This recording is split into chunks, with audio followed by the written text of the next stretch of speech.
Our horse is in the paint booth. Let's get ready to prime her.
Well, here we are. We're finally in the paint booth after all of the cutting and gluing and carving and sanding.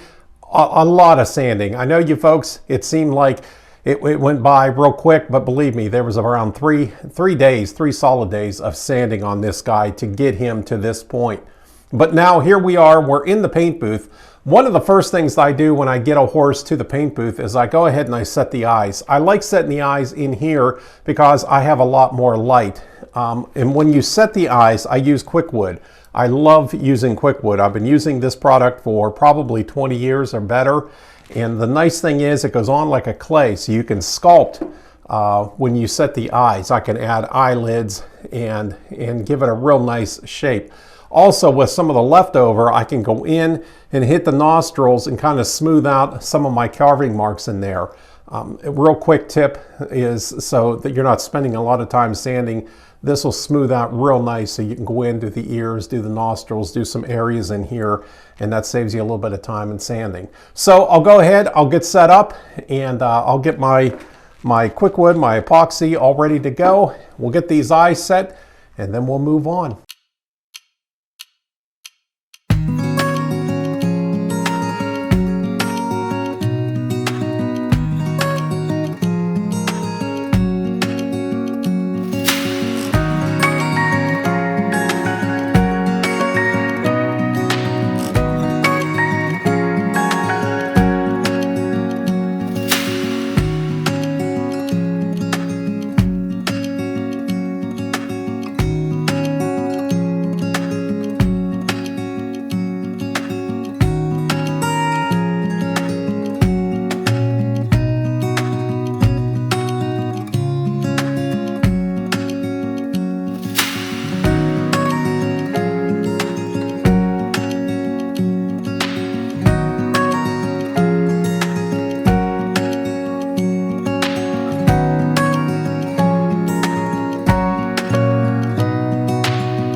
Back in the paint booth, we just got our eyes all set, and I've given this about 24 hours for the epoxy to dry. Now what's left is to go ahead and sand the eyelids, sand all of that, make it nice and smooth, and go back in. And this is where I like to do my final sanding. When I get the horse into the paint booth, this is where I do my final sanding. There's a little bit more to do on this. I'm not concerned about the dust in my paint booth. I've taken the filters out, so once I'm all done sanding, I'll just bring my leaf blower in, blow everything out. You know, we'll be good to go. Now, I do want to mention one of the reasons I came up with and calling this channel the Greenfield Pickle Factory. This is a really good example of why I named it the way I did. I always seem to get myself into some sort of a pickle, or something always, a challenge always arises. And this horse is the same thing. I always ask my clients if there's something they'd like to set inside the horse in the cavity. They're welcome to do that. In this particular client, they did want to do that, but they forgot. So at the very last minute, you know, they wanted to send something out. Well, I want to keep moving along with the project. I don't want to stop, you know, to wait for something to show up. It just puts me behind. So I thought if it showed up here by Friday, you know, we'll roll with it. But if it doesn't, I'm sealing it up and I'm going to move on and get it carved, and I'll figure it out later. Well, sure enough, something showed up here at the shop yesterday, and after I'm already this far along. And now the challenge is how to get it inside without really destroying the whole thing and all of my work. So what I did is I cut a slot in the back where the saddle is going to go, because if it was a piece of paper or something, I could drill out the tail hole and, you know, roll it up, put it in there, and then plug it. But this happened to be a steel Christmas tree ornament, so that makes a real challenge. So again, hence the I've got myself into a pickle here, so I've got to figure out how to get myself out of it. So I went ahead and I drilled out a nice long slot, it's about 10 inches long, and went ahead and was able to slide the envelope, slide everything down in, put it in, and then cut a nice wedge back in. I'll bring you over here so that you can see what I did.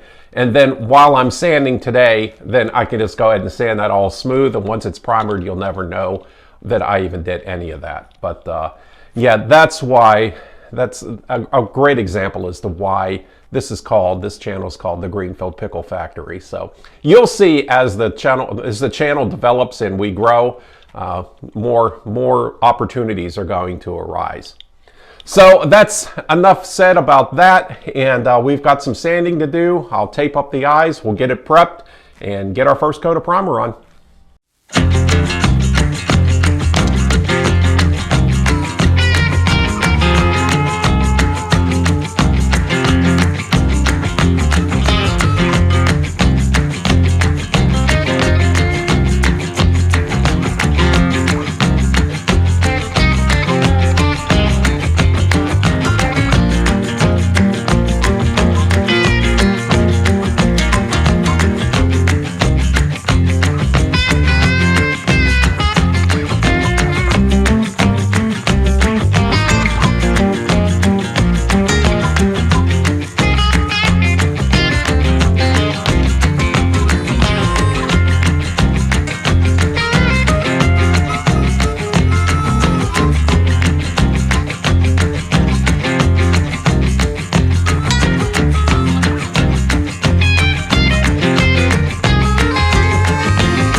Our sanding's pretty well complete at this point, so I'm going to go ahead and mix up some primer. We'll get our first coat of primer on it. We'll let that dry, and then we'll go ahead and sand it again.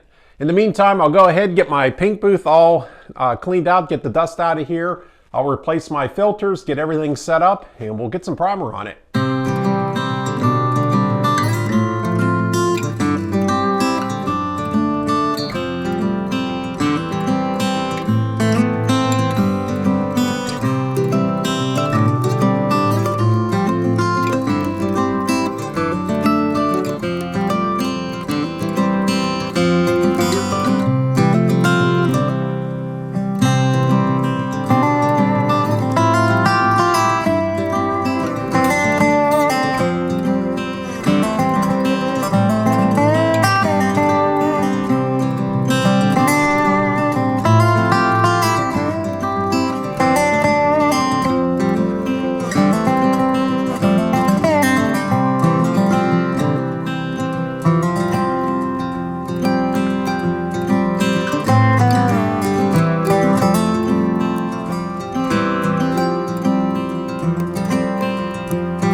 Well, there's our first coat of primer that's on. We'll let that sit. Then we'll come back and we'll sand all of this again and get it ready, and then spray a second coat of primer on it. I don't go real heavy with my first coat of primer because that wood is really going to soak up that primer. So it's just kind of a waste if you kind of lay it on a little bit thick. So I go pretty thin on my first coat of primer. That raises all that grain, and then it's easy just to knock off. And we'll get into that here in a little bit. But yeah, we've got our first coat of primer on, so that's a big step to finishing this horse. I'm ready to do my second coat, so what I'll have to do is go through, sand it again, and then I'm going to look for any pinhole or any little crack that I might see, or a seam that might have opened just a little bit. I'm going to fill it with, I use Elmer's, just wood filler. I always spray my horse with a gray primer. I always have my primers tinted, and then I use a white filler, so then I can go back when I'm ready to sand. I know exactly where I filled. So that's just a little quick tip. So I'm going to go ahead, get everything sanded down, look for any little holes that might have developed and get those filled in, and then we'll get our second coat put on.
Well, I think I'll give that wood filler about 20 minutes to dry. In the meantime, I think I'm going to look for something to do.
Well, it's the next day. Our horse is in the paint booth. It has its second coat of primer on. And I think what I'm going to do is let that dry, sit in the paint booth for a few days and really let that cure real well before we think about putting our base coat on. In the meantime, we have a beautiful day out today. I need to get some cherry for our glider stand, so this is a perfect opportunity. We can run down to the dry kiln and get some cherry. You're going to love this place. I can't wait to show it to you. It's Amish run, but it's English owned. It's only about 3 miles from my shop, and they have everything. They can dry up to about 45,000 board feet of lumber at any given time. Wait till you see this place. I can't wait to show it to you. Come on.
Hey Seth, how you doing?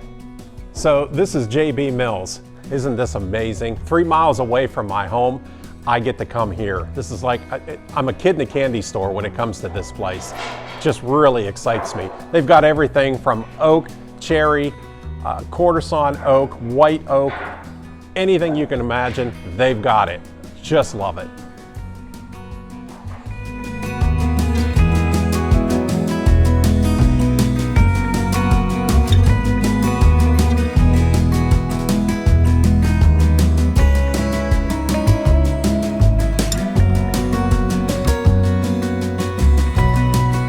Isn't that place amazing? I just love going down there, and the fact that it's just a few miles down the road, it's just perfect.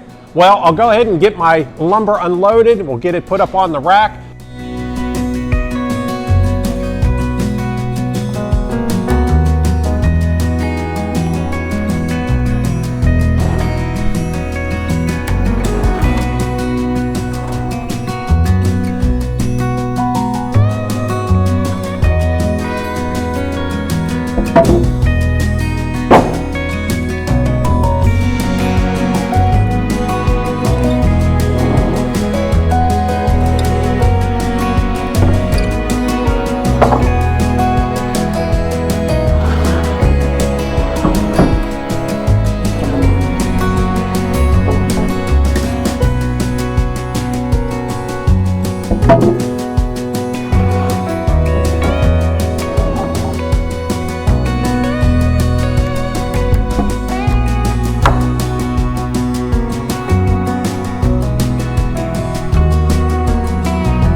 Well, we not only have enough cherry to build this glider stand, we have enough for some future projects.